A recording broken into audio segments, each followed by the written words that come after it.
Por que é importante a gente estudar a teologia judaica para a gente entender determinados conceitos bíblicos e até mesmo o jeito de Deus se comportar, como Deus pensa, e também, quem sabe, até resolver alguns dilemas filosóficos? Por exemplo, um dos dilemas que às vezes a gente enfrenta é: se Deus é todo-poderoso, se Deus sabe todas as coisas, se Ele é onisciente, como que Ele permite que o mal aconteça no mundo? Por que Ele permite que pessoas que talvez no futuro vão fazer maldades, hoje estejam vivendo bem, as coisas estejam dando certo e funcionando para elas? Então, essa questão às vezes causa alguns conflitos, gera até alguns erros teológicos, como o que a gente chama de teísmo aberto, que é a ideia, ou teologia relacional, que é a ideia de que não, Deus não sabe o que vai acontecer no futuro, Ele só sabe o que acontece hoje, agora, para tentar lidar com essa questão da maldade. Quando a gente vai olhar para Mishnah, quando a gente vai olhar para o Talmud, que foram textos escritos por judeus, rabinos, dentro da perspectiva da teologia judaica, na época de Jesus, na época dos apóstolos, a gente vê que eles lidavam com essa situação usando exemplos bíblicos muito claros. Por exemplo, lá no capítulo 3, no Pirkei Avot, que é um desses tratados, no capítulo 3, na Mishnah 19, diz o seguinte, que o Rabi Akiva dizia: tudo está previsto no alto, entretanto nos foi dado o livre-arbítrio. O mundo é julgado com bondade e tudo depende da maioria dos atos. Ele mostra que Deus ele consegue conviver com a presciência, com a onisciência, com o saber da maldade que vai existir no futuro e ainda assim lidar com a gente vivendo no presente. Então Deus ele sabe se uma pessoa vai se afastar dele no futuro, mas ele não lida com a pessoa hoje como se ela já fosse má. Por quê? Porque tudo é julgado com bondade. Uma coisa que a gente vê muito interessante, ele usa esse exemplo aqui, é a relação de Ismael com o povo de Israel. Ismael se tornaria o pai dos árabes, e até hoje a gente vê a confusão que dá, como que os árabes, os palestinos, vivem enchendo a paciência dos judeus, vivem atormentando, e não só os judeus, praticamente que o mundo todo. E a gente vê que Deus já sabia que isso ia acontecer, mas nem por isso ele tratou mal o antepassado de todos os árabes, quando ele ainda era um menino e era uma pessoa bacana e era uma pessoa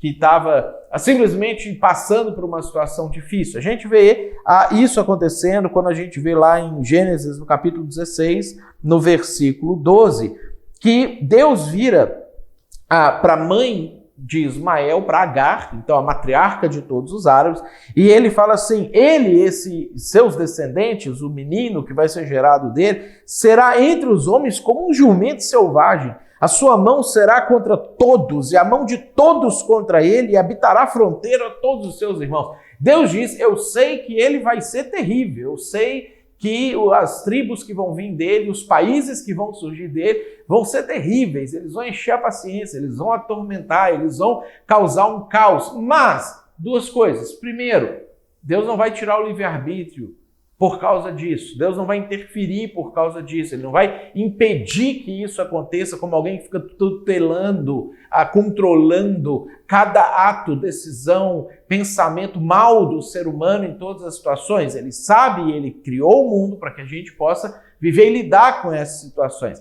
Mas ao mesmo tempo, como diz no Pirkei Avot, Deus julga com bondade. Alguns anos depois, uns 13, 14 anos depois disso aqui, a mãe do menino está de novo no deserto, agora com um menino grande, com um menino crescido. Eles estão passando por uma situação muito complexa de a falta de água, eles estão prestes a morrer, e ela, que era temente a Deus, que amava a Deus, ela clama a Deus. A gente vê lá em Gênesis, no capítulo 21, no versículo 17, que Deus, porém, ouviu a voz do menino que estava chorando, e o anjo de Deus chamou do céu a Agar e lhe disse: que tens, Agar? Não temas, porque Deus ouviu a voz do menino daí aonde está. Ergue-te, levanta o rapaz, segura pela mão, porque eu farei dele um grande povo. E abrindo-lhe Deus os olhos, viu ela um poço d'água.